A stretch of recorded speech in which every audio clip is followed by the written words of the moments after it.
ओम। वसुदेवसुतं देवं कंसचाणूरमर्दनं देवकी परमानन्दं कृष्णं वन्दे जगद्गुरुम्। गुरुर्ब्रह्मा गुरुर्विष्णुः गुरुर्देवो महेश्वरः गुरुसाक्षात् परब्रह्म तस्मै श्री गुरवे नमः। सदाशिवसमारम्भां शङ्कराचार्यमध्यमाम् अस्मदाचार्यपर्यन्तां वन्दे गुरुपरम्परां वन्दे गुरुपरम्परां। सभी को नमस्कार। आदरणीय गुरु जी के चरणों में वंदन करते हुए मैं अपने विषय को थोड़ा सा प्रस्तुत करना चाहता हूँ। तो मेरा जो विषय है आज का वह है ज्योतिष शास्त्र का वैज्ञानिक स्वरूप। क्या हम आज ज्योतिष शास्त्र को आज के विज्ञान से समझ सकते हैं क्या? जो सबसे ज़्यादा प्रश्न पूछा जाता है कि क्या ज्योतिष विज्ञान है, क्या आधुनिक विज्ञान के द्वारा इसे सिद्ध किया जा सकता है? तो उसका थोड़ा सा मैं प्रयास कर रहा हूँ। तो हम थोड़ा सा ज्योतिष शास्त्र से संबंधित कुछ विषयों को जानेंगे। नेक्स्ट कर देंगे भैया? भैया नेक्स्ट। अच्छा,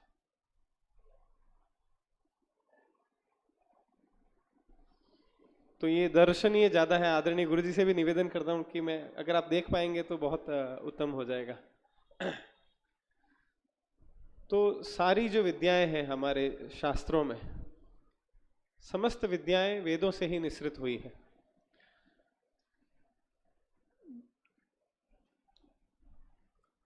जो वेदों की रचना का उद्देश्य रहा है, इष्ट प्राप्ति ही अनिष्ट परिहारस्य अलौकिकम उपायम वेदयति स वेदः।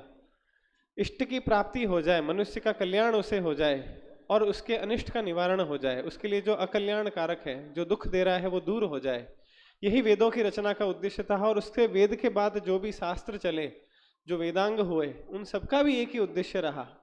और उनमें 6 वेदांगों में ज्योतिष शास्त्र का चक्षु रूप में स्थान दिया, आंखों के रूप में वेदों की ज्योतिष शास्त्र को स्थान दिया। इस ज्योतिष शास्त्र के भी 3 भाग कहे हैं, सिद्धांत, संहिता और होरा। आज के समय में जो लोग जानते हैं वह जो कुंडली देखना है, हाथ देखना है, इसी को ज्योतिष मान लेते हैं। लेकिन प्राचीन समय से ज्योतिष शास्त्र के 3 मुख्य भाग हैं, सिद्धांत है, संहिता है और होरा है।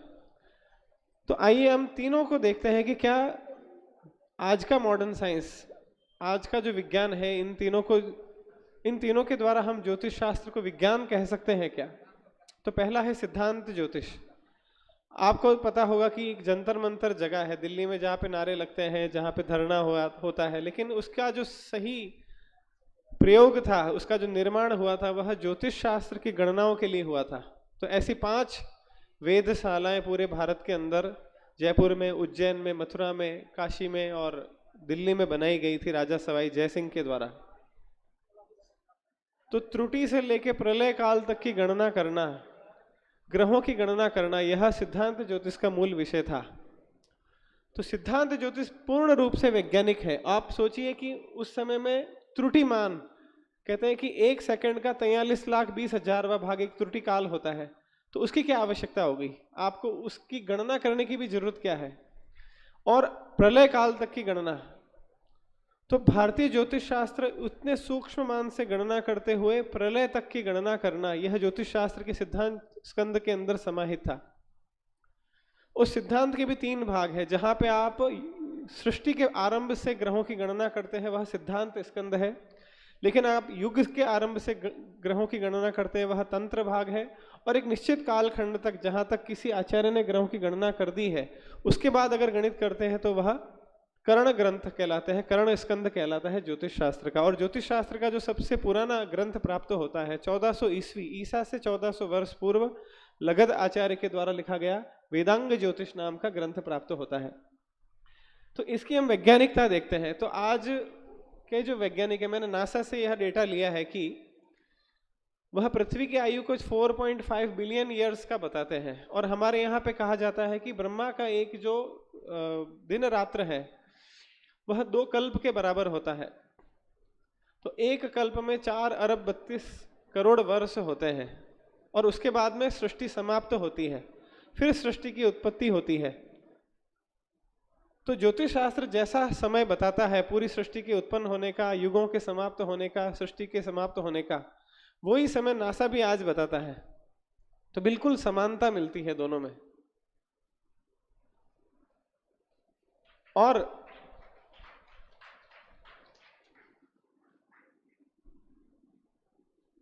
आज का जो विज्ञान है वह इस ब्रह्मांड की आयु भी बताता है। यह पूरा ब्रह्मांड 13.6 बिलियन ईयर्स का आज तक हो चुका है, ऐसा आज का विज्ञान बताता है, नासा बताता है। और ज्योतिष शास्त्र के अनुसार जो उसका समय आता है, तो ज्योतिष शास्त्र कहता है कि 6 कल्प की एक सृष्टि होती है, एक पूरा ब्रह्मांड की आयु होती है, वो 6 कल्प तक होती है। तो अभी आप जानते होंगे कि जब हम संकल्प करते हैं तो हम कहते हैं कि श्री श्वेत वाराह कल्पे वैवस्वत मन्वंतरे। तो श्वेत वाराह कल्प चल रहा है, तो 3 कल्प बीत चुके हैं।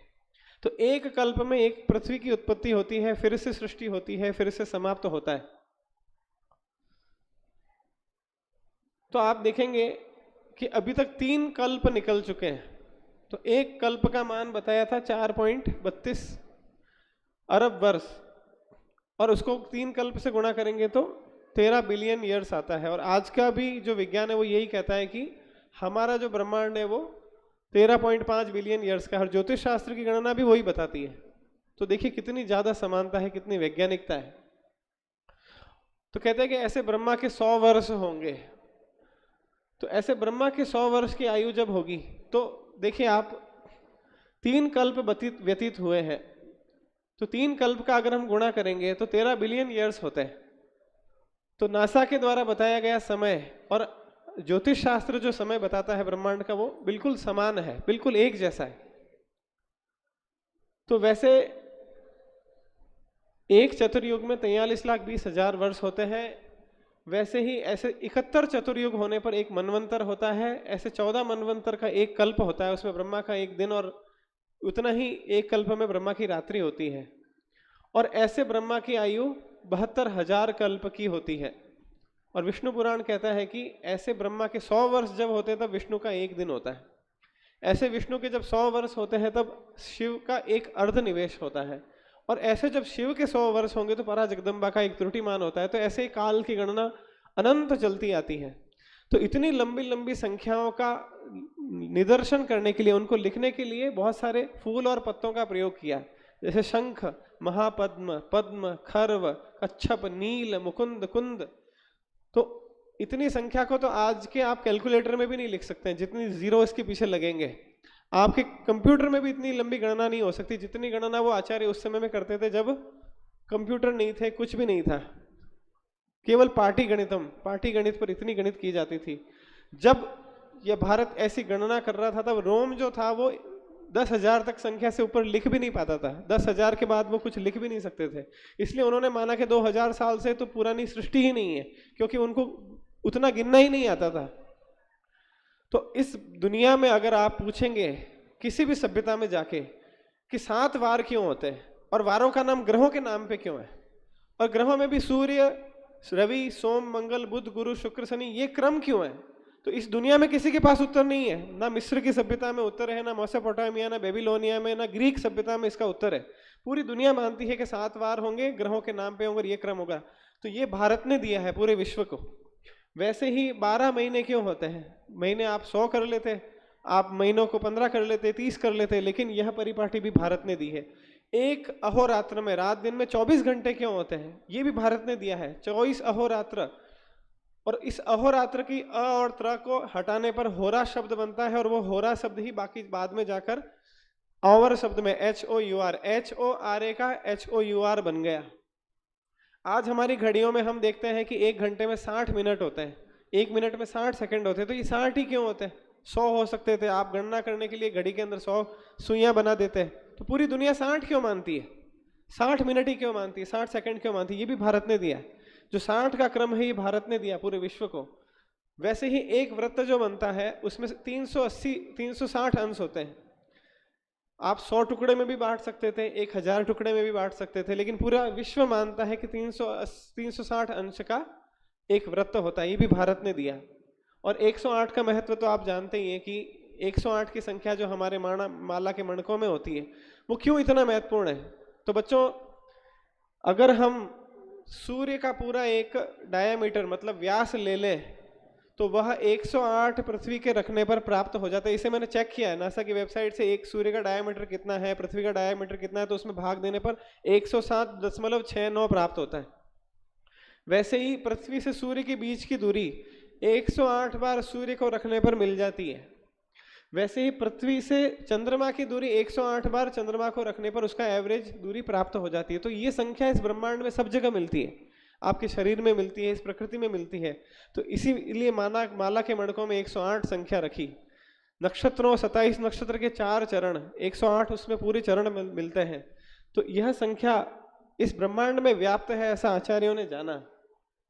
और मैं आपको बताना चाहता हूं कि जब आपको ग्रहों की गणित करनी होती है तो वो इतनी कॉम्प्लेक्स होती है, इतनी कठिन होती है, क्योंकि आप अपने अक्ष पर घूम रहे हैं 24 घंटे में। पृथ्वी 23.5 डिग्री झुकी हुई है, वो सूर्य के चारों ओर चक्कर काट रही है, वो भी वृत्ताकार नहीं है, एलिप्टिकल है, दीर्घ वृत्त में घूम रही है। और ग्रह भी घूम रहे हैं और वो भी ऊपर नीचे है। तो उतनी मैथमेटिक्स करना कि किस समय में कौन सा ग्रह कहाँ पहुंच जाएगा, 2 ग्रह कब आपस में मिल जाएंगे, तो उसके लिए आपको सारी मैथ्स की जितने भी आज की विधाएं हैं वो सभी चाहिए। आपको ट्रिग्नोमेट्री चाहिए, आपको कैलकुलस चाहिए, आपको एल्जेब्रा चाहिए, आपको स्पेरिकल ट्रिग्नोमेट्री आनी चाहिए। तो सारी मैथमेटिक्स की जितनी भी विधाएं थे उन सब का आविष्कार भारत के आचार्यों ने किया और विश्व को सिखाया। लेकिन बाद में जब वह यूरोप पहुंचता है ये विज्ञान, तो उन आचार्यों के नाम से इसको जाना जाता है। तो सबसे पहली थ्योरम जो आप जानते हैं कि जो पाइथागोरस थ्योरम है, उसका वर्णन तो बौधायन की सूलभ सूत्र में ईसा से 1000 साल पहले मिलता है। और वही थ्योरम जो है बाद में ये जो पाइथागोरस है उसके नाम से जानी गई। तो हम इसको तो जानते हैं कि बौधायन और पाइथागोरस थ्योरम एक जैसी है, लेकिन ऐसे गणित के इतने सारे सिद्धांत हैं, कुछ मैं आपके सामने बताता हूँ। एक पास्कल्स ट्रायंगल कहा जाता है, जिसे कहते हैं कि 1600 शताब्दी में बी पास्कल ने खोजा था। उस पास्कल ट्रायंगल का वर्णन छंद शास्त्र में ईसा से 5वीं शताब्दी पूर्व पिंगल ने अपने छंद शास्त्र के अंदर वर्ण मेरु के रूप में बताया था। फिर हलायुध ने 975 ईस्वी में उसे बताया। वराह मिहिर ने 6ठी शताब्दी के अंदर त्रिलोष्टक के रूप में पास्कल्स ट्रायंगल का वर्णन कर दिया था, लेकिन पूरी दुनिया जानती है कि 1600 शताब्दी में पास्कल ने इसे बताया। वैसे ही जॉन पेल के नाम से एक बहुत विशेष समीकरण जाना जाता है जिसे पेल्स इक्वेशन कहते हैं। वही एग्जाम्पल, वैसा ही समीकरण ब्रह्मगुप्त ने 600 शताब्दी के अंदर अपने ब्राह्मस्फुट सिद्धांत के अंदर बता दिया था। वैसे ही एक फिबोनाची सीरीज जानी जाती है इस पूरी दुनिया में इटली के वैज्ञानिक के नाम पे, कि फिबोनाची ने ऐसा एक फॉर्मूला दिया है जिससे ये पता चलता है कि पूरी सृष्टि कैसे बनती है।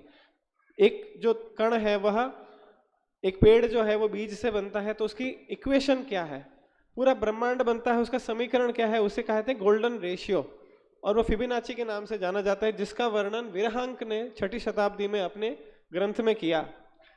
गोपाल ने 11वीं शताब्दी के अंदर, हेमचंद्राचार्य ने 11वीं शताब्दी में अपने ग्रंथ में उसी जो फिबोनाची सीरीज है उसका वर्णन किया है। और हम आज पूरी दुनिया उसे फिबोनाची के नाम से जानती है, जिससे कि यह बताया जाता है कि इस दुनिया में जो भी नेचुरली उत्पन्न हो रही है चीजें, वो सब किसी न किसी एक समीकरण से बन रही है, किसी न किसी एक गणित से बन रही है। और वो गणित कहते हैं कि फिबोनाची ने दिया, एक इटली के वैज्ञानिक ने दिया। उस इटली के वैज्ञानिक की खुद की बायोग्राफी में वो लिखता है कि मैंने ये सिद्धांत जो है अरब देश के गणितज्ञों से पाया, और अरब देश के गणितज्ञ कहते हैं कि हमने तो भारत से ये सारा गणित लिया है। तो वैसे ही हीरोज फॉर्मूला 16वीं शताब्दी के अंदर खोजा गया, उसे महावीराचार्य ने 8वीं शताब्दी में अपने गणित सार संग्रह में लिख दिया था। रोल्स थ्योरम को भास्कराचार्य ने 11वीं शताब्दी के अंदर प्रतिपादित कर दिया था अपने सिद्धांत शिरोमणि ग्रंथ के अंदर। जॉर्जी सीरीज को माधवाचार्य ने, जो केरला के थे, उन्होंने 13वीं शताब्दी में लिख दिया था। लिबनीज की जो एक्सपेंशन है उसको माधव ने वर्णित कर दिया था। फार्मार्ट्स के जो रिजल्ट गणित में बहुत प्रसिद्ध है उसे नारायण पंडित ने 13वीं शताब्दी में बता दिया था। तो ऐसे बहुत सारे सिद्धांत हैं, मैं सारा एक एक करके पढ़ने लगूंगा तो बहुत लंबी सीरीज है, जो कि आज पूरी दुनिया में अंग्रेजों पे जो यूरोप के जो गणितज्ञ है, जो अमेरिका के गणितज्ञ, उनके नाम से जो गणित जानी जाती है, उसका पहले वर्णन भारत के अंदर हो चुका था। तो ये सिद्धांत ज्योतिष की ताकत है। दूसरा जो भाग है ज्योतिष शास्त्र का, वो है संहिता ज्योतिष। ज्योतिष के 3 भाग मैंने बताए थे। एक था सिद्धांत, जो प्योरली मैथमेटिक्स है और उसका साइंटिफिक होना तो कोई क्वेश्चनेबल ही नहीं है। लेकिन दूसरा जो सिद्धांत है वह है संहिता। उसमें लगभग 100 सब्जेक्ट समाहित है, जिसमें बरसात कब होगी ये जानना है, भूकंप कब आएगा ये जानना है, पशु पक्षियों की चिकित्सा कैसे होगी ये जानना है, शकुन शास्त्र, उसमें मुहूर्त शास्त्र, उसमें वास्तु शास्त्र, भूमि के अंदर क्या वस्तु विद्यमान है उसको जानना, गंधवर्तिका का निर्माण करना, सामुद्रिक शास्त्र, आपकी बॉडी लैंग्वेज के साथ क्या प्रेडिक्शंस हो सकते हैं, आपकी बॉडी लैंग्वेज क्या बताती है। तो ऐसे बहुत सारे सब्जेक्ट संहिता ज्योतिष के अंदर समाहित है। तो बहुत लंबी लिस्ट है जो ज्योतिष शास्त्र के पार्ट थे, बहुत सारे ऐसे विषय थे। तो इसमें कुछ ऐसे विषय हैं जिनको मैं आपके सामने बताऊंगा जो प्योरली साइंटिफिक है।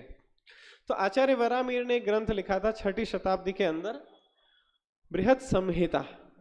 तो वराहमिहिर कहते हैं कि राजा को ऐसे 4 ज्योतिषियों को अपॉइंट करना चाहिए और वो चारों ज्योतिषी किसी बहुत ऊंची मीनार के ऊपर बैठेंगे।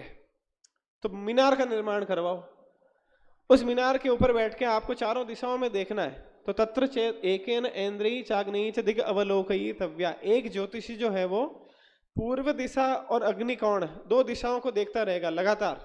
आकाश में क्या घटित हो रहा है, जमीन पे क्या घटित हो रहा है, हवाएं कैसी चल रही है, किसी प्रकार की कोई जानवर की विशेष आवाज तो नहीं आ रही है, किसी प्रकार की कोई लाइट तो नहीं दिखाई दे रही है। तो वो लगातार यही देखेगा। तो उसके लिए मीनार चाहिए। तो एक मीनार का निर्माण कराया गया मिहिरावली में, जो वराहमिहिर का वेदशाला केंद्र था, और वहां पे एक ऊंची मीनार बनाई गई, जिसे 11वीं शताब्दी में उसके ऊपर आए थे गुदवा के, आज हम उसके कुतुब मीनार के रूप में जानते हैं।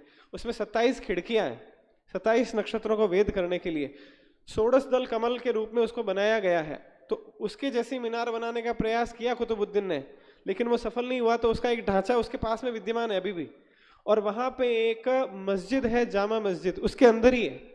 उसके ऊपर एक शिलालेख है, तोगरा लिपि के अंदर, पर्शियन लिपि में लिखा हुआ है, और उसमें लिखा हुआ है कि यहाँ पर 27 नक्षत्र मंदिरों से प्राप्त होने वाली 20 लाख दिलीवाल जो संपत्ति हमें प्राप्त हुई, उस संपत्ति से इस मस्जिद का निर्माण किया गया है। वहां पे एक बड़ी शिलालेख में लिखा गया।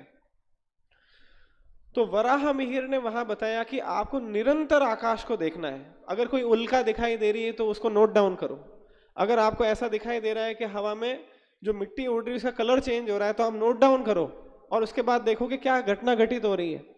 तो वराहमिहिर ने बताया कि ऐसी 18 चीजें आपको दिखाई देगी जिससे ये पता चल जाएगा कि उस गांव में, उस शहर में आने वाले टाइम में क्या होने वाला है। तो पहला आपको देखना है ग्रहचार। रात को आप देखिए कि ग्रह आपस में कहां से कितनी दूरी पर मिल रहे हैं। तो अगर बहुत सारे ग्रह एक साथ मिल जाते हैं तो उसे गोल योग कहते हैं। तो ग्रहण का समय हो, बहुत सारे ग्रह एक साथ मिल जाए और एक ही पक्ष में 2 ग्रहण हो जाए, तो कहते हैं बहुत बड़ी आपदा की उत्पत्ति होती है। 2019 में ऐसी घटना हुई थी और बहुत बड़ी महामारी, जिसे हम कोरोना कहते हैं, वह उत्पन्न हुआ था। तो ऐसी घटना जब जब घटेगी, वराहमिहिर कहते हैं कि बहुत बड़ी बड़ी आपदाएं विश्व में आएगी। तो ऐसे बहुत सारी घटनाएं घटी जिनका मैंने एक बहुत बड़ा डेटा तैयार किया था कि 10 ऐसी बड़ी आपदाएं इस दुनिया में कब कब आई।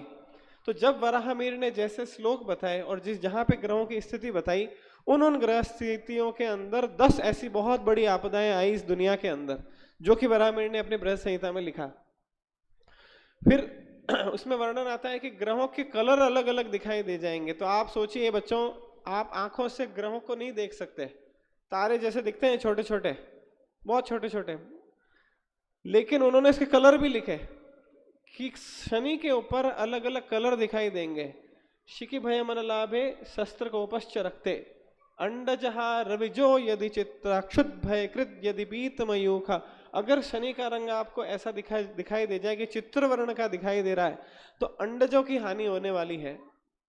तो नासा का यान कसीनी जब शनि पे पहुंचा तो उसने वहां के फोटोज भेजे, तो बहुत सारे रंग बिरंगे चित्र थे। तो उस समय में इस पूरी दुनिया में बर्ड फ्लू नाम की बीमारी फैल गई थी। तो जैसा श्लोक लिखा वराहमिहिर ने, वैसी घटना घटित होती हुई दिखाई दी। और सोचिए उन्होंने रंग देखा कैसे होगा, शनि के वलय भी नहीं दिखते हैं, इतना सा शनि दिखता है। तो उस समय टेलीस्कोप भी नहीं थे, तो उस सारे ग्रहों के कलर लिखे उन्होंने कि मंगल का रंग अगर बदलता हुआ दिखाई देगा तो क्या घटना घटित होगी। वैसे ही ग्रहों का आपस में युद्ध होता है, तो कभी कभी ग्रह वक्री होते हुए दिखाई देता है, पीछे चलते हुए दिखाई देता है। तो जब ग्रहों का आपस में युद्ध होगा तब क्या फल होगा। जब ग्रहों का सूर्य के पास आने पर उदय होगा, अस्त होगा, तब किस प्रकार के फल होंगे। और ग्रहण के समय में, ग्रहण जब घटित होगा तो सूर्य ग्रहण, चंद्र ग्रहण, 2 ग्रहण होते हैं। तो ग्रहण के समय में कितना ग्रहण हुआ, आधा ग्रहण हुआ, उत्तर की तरफ से ग्रहण हुआ, दक्षिण की तरफ से ग्रहण हुआ, ग्रहण होने पे क्या रंग दिखाई दिया, तो उसका क्या फल होने वाला है इस दुनिया पर, तो वो वर्णन किया। और उन्होंने लिखा कि जब जब भी 1 महीने में 2 ग्रहण हो जाएंगे तो निश्चित रूप से पूरी पृथ्वी पर आपदाएं उत्पन्न होगी। और उसे मैंने चेक किया तो निश्चित हर बार ऐसा हुआ है। उसके बाद एक बहुत विचित्र घटना वराहमिहिर ने बताई अपने ग्रंथ में कि अगर किसी बिना कारण, अकारण ही ऐसे बादल बन रहे हो जो उस समय में नहीं बनते, तो वो मेघों की आकृतियां आपको बताती है कि कुछ खराब घटित होने वाला है, कुछ अशुभ उत्पन्न होने वाला है। तो ऐसे बादलों की आकृतियों का वर्णन किया और बताया कि जब जब ऐसी विचित्र आकृतियां बनेगी, बिना बरसात के समय, बिना किसी कारण के, साफ आसमान में ऐसे बादल आ गए, तो निश्चित रूप से कुछ अनिष्ट घटित होने वाला है। तो चीन के एक वैज्ञानिक है झंघाओ शाओ, उन्होंने क्या किया कि अपनी जिंदगी के 40 साल इसमें लगा दिए कि जब जब भी अलग प्रकार की आकृति बनती है बादलों की तो क्या होने वाला है। तो उन्होंने इस दुनिया के अंदर 50 ऐसे भूकंपों का प्रेडिक्शन दिया सिर्फ बादलों को देख के। तो झंघाओ शाओ ने जिस प्रकार के बादलों को खोजा, अपनी पूरी जिंदगी लगा के, उन्हीं बादलों का वैसा ही वर्णन वराहमिहिर ने अपने ग्रंथ बृहद संहिता में किया। बाद में अद्भुत सागर नाम का एक ग्रंथ लिखा बल्लाल सेन ने, तो उसने भी वैसे ही वर्णन किए। वैसे ही ज्योतिष शास्त्र के अंदर एक बृहद संहिता में ही आचार्य वराहमिहिर ने लिखा कि सूर्य के ऊपर धब्बे दिखाई देंगे, काले काले धब्बे। अब आप सोचिए, आप सूर्य को देख सकते हैं सीधा ऐसे? नहीं देख सकते। देख भी लिया तो आप उसके ऊपर धब्बे नहीं देख सकते कि काले काले कुछ स्पॉट बने हुए हैं। वो आज के टेलीस्कोप से और आज के यंत्रों से देख सकते हैं। लेकिन उसका वर्णन किया, उन्होंने कहा कि ये राहु के छोटे छोटे पुत्र हैं, क्योंकि पुराण के अंदर कहानियां आती है कि राहु जो है वो सूर्य और चंद्रमा का ग्रास करता है। लेकिन जो छोटे छोटे धब्बे हैं, तो वो कह रहे हैं कि वराहमिहिर कहते हैं कि ये तामस कीलक संज्ञा राहुसुता केतवस्त्रिंशत्, ऐसे 33 प्रकार के आकार के राहु के बच्चे हैं जो सूर्य को आके खाने के लिए, ग्रहण करने के लिए आएंगे। और जब जब ये आएंगे तब तब इस दुनिया के ऊपर बहुत सारी आपदाएं आएगी। तो रूस के एक वैज्ञानिक थे A.L. चीजेवस्की, उन्होंने अपनी पूरी जिंदगी इसी पे लगाई कि जब जब भी सूर्य के ऊपर धब्बे दिखाई देंगे तो इस दुनिया पे क्या असर होगा। तो उन्होंने लगभग 72 देशों के अंदर क्या क्या फर्क पड़ेगा सूर्य पे धब्बे होने पर, तो 500 ईसा से लेके जब से डॉक्यूमेंटेशन होना शुरू हुआ है 1922 तक सूर्य के ऊपर कब कब ज्यादा धब्बे दिखाई दिए, तो उस समय में इस दुनिया में क्या क्या घटनाएं घटी, उन दोनों का एक ग्राफ तैयार किया। तो जब जब सन स्पॉट्स बढ़ते हैं, तामस कीलक बढ़ते हैं, तब तब पृथ्वी पर समस्याएं आती है, ऐसा चीजेवस्की ने प्रतिपादित किया, जैसा कि वराहमिहिर ने बृहद संहिता में भी कहा था। और उसके बाद में चीजेवस्की के बाद में बहुत सारे वैज्ञानिकों ने शोध किया। तो 1976 में, 1982 में, 1985 में, 2002 में, और 2002 में एक रिसर्च में बताया गया कि जब जब सन स्पॉट्स बढ़ेंगे तब तब ज्वालामुखी की संख्या बढ़ जाती है। तो उन्होंने एक ग्राफ बनाया 2002 के रिसर्च में कि 1000 ज्वालामुखियों का अध्ययन किया कि उनकी घटना का क्रम और सूर्य पे धब्बे बढ़ने का क्रम कैसे एक दूसरे से मैच करता है। तो वराहमिहिर के द्वारा जो तामस कीलक के बारे में बताया वो आज के विज्ञान से पूरा सिद्ध होता है। फिर शकुन शास्त्र, हर एक जानवर जो है वो आने वाली घटनाओं को जान जाता है। तो कुत्ते की जो स्वभाव है, डॉग्स का बिहेवियर चेंज हो जाएगा जब जब भी कोई घटना घटित होने लगेगी। तो वो क्या बिहेवियर होगा उन्होंने लिखा कि डॉग्स क्या करेंगे, कौवे क्या करेंगे। कौवे घोंसला बनाते हैं ये देख के कि आने वाले टाइम में क्या होने वाला है। तो अगर कौवों ने गांव से बहुत दूर जाकर निर्जन क्षेत्र में कहीं घोंसला बना दिया है तो समझ लो कि गांव में आपदा आने वाली है, ऐसा वराहमिहिर लिखते हैं। तो कौवे है, जो सियार है, जो श्वान है, सांप है, अश्व है, उन सब के बारे में वर्णन किया है कि उनका क्या बिहेवियर होने वाला। आपको पता है गुजरात में जब भूकंप आया ना तो एक भी कुत्ते और बिल्ली की लाश नहीं मिली, बहुत सारे लोग मर गए।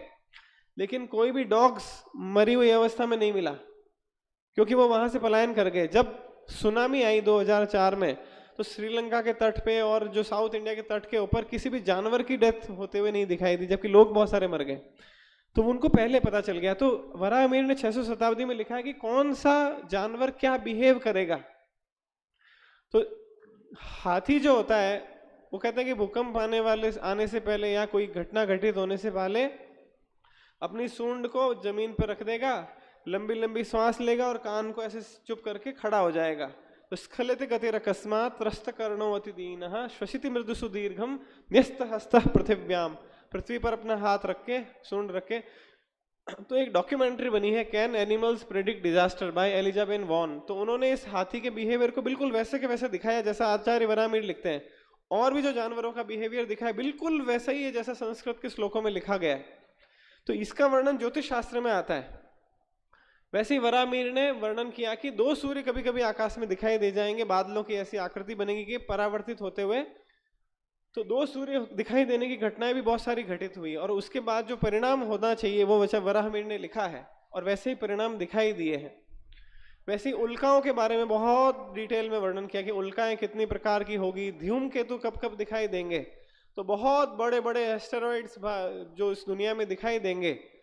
तो सोचिए, उन्होंने कम से कम 350 ऐसे धूमकेतु एस्टेरॉइड्स के बारे में वर्णन किया कि वो कैसे कलर के होंगे, कितने साल में दिखाई देंगे, जब वो दिखाई देंगे तो कितना उसका इफेक्ट होगा। तो परिवेश के बारे में, चंद्रमा के श्रृंग के बारे में, इंद्र धनुष के बारे में, विद्युत तरंगों के बारे में, दिग्दाह के बारे में, ऐसे बहुत सारे वर्णन ज्योतिष शास्त्र में मिलते हैं जो प्योरली साइंटिफिक है, आज के समय में विज्ञान के द्वारा सिद्ध हो जाते हैं।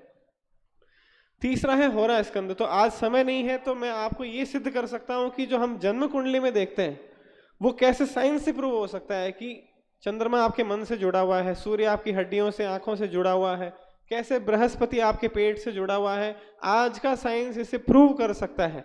तो आचार्य जी बता रहे समय नहीं है, नहीं तो मैंने इसमें बहुत बढ़िया अच्छी डॉक्यूमेंट्री तैयार की हुई है कि मॉडर्न साइंस कैसे प्रूव कर सकता है कि ग्रहों से आपके आने वाली किरणें आपको प्रभावित करती है, आपके मन को, बुद्धि को, शरीर को कैसे इफेक्ट करती है, ऐसा सिद्ध किया जा सकता है। तो आगे की स्लाइड जो है वो इस प्रकार से डिफाइन करती है।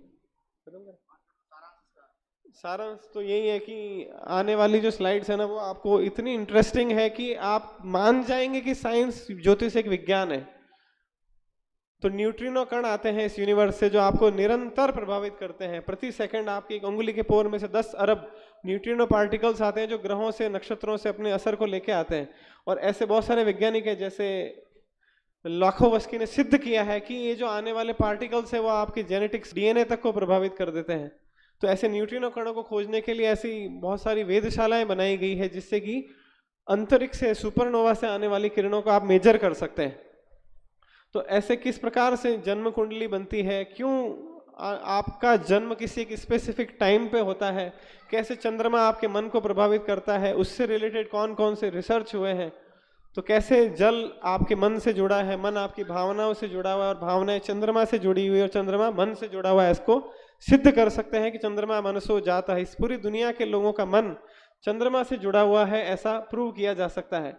इस पूरी दुनिया में लोगों का जो अस्थि है, आंखें हैं, जो हड्डियां हैं, जो इनकी इम्यूनिटी पावर है, आत्मा का कारक सूर्य उससे जुड़ा हुआ है। ऐसे बहुत सारे रिसर्च है जो प्रूव करते हैं कि सूर्य आपकी हड्डियों से और आंखों से जुड़ा हुआ है। ऐसे बहुत सारे रिसर्च है जो सिद्ध करते हैं कि मंगल आपके खून के साथ जुड़ा हुआ है, आपकी स्ट्रेंथ के साथ में, आपकी मांसपेशियों के साथ में जुड़ा हुआ है, जो कि ज्योतिष शास्त्र कहता है। और चंद्रमा को, इस मंगल को भूमि का पुत्र कहा है, उसके गुण एक जैसे हैं, ऐसा आचार्यों ने बहुत पहले जान लिया था। बुध के बारे में कहा है कि बुध जो है वो चंद्रमा का पुत्र है। तो 2013 में जाके पता चला कि चंद्रमा और बुध एक जैसे हैं, जिसको कि ज्योतिष शास्त्र सदियों से बताता रहा है कि चंद्र और बुध एक समान है। वैसे ही बृहस्पति कैसे आपके पेट से जुड़ा हुआ है, उसके बहुत सारे शोध हैं। वैसे ही शनि आपके साथ में, नसों के साथ में कैसे जुड़ा हुआ है, आपके नर्वस सिस्टम से कैसे जुड़ा है, उसे हम सिद्ध कर सकते हैं मॉडर्न साइंस के द्वारा। तो इस प्रकार से बहुत सारे जो शोध हैं इस स्लाइड में मैं बना के लाया था। बहुत बहुत धन्यवाद, सभी को नमस्कार।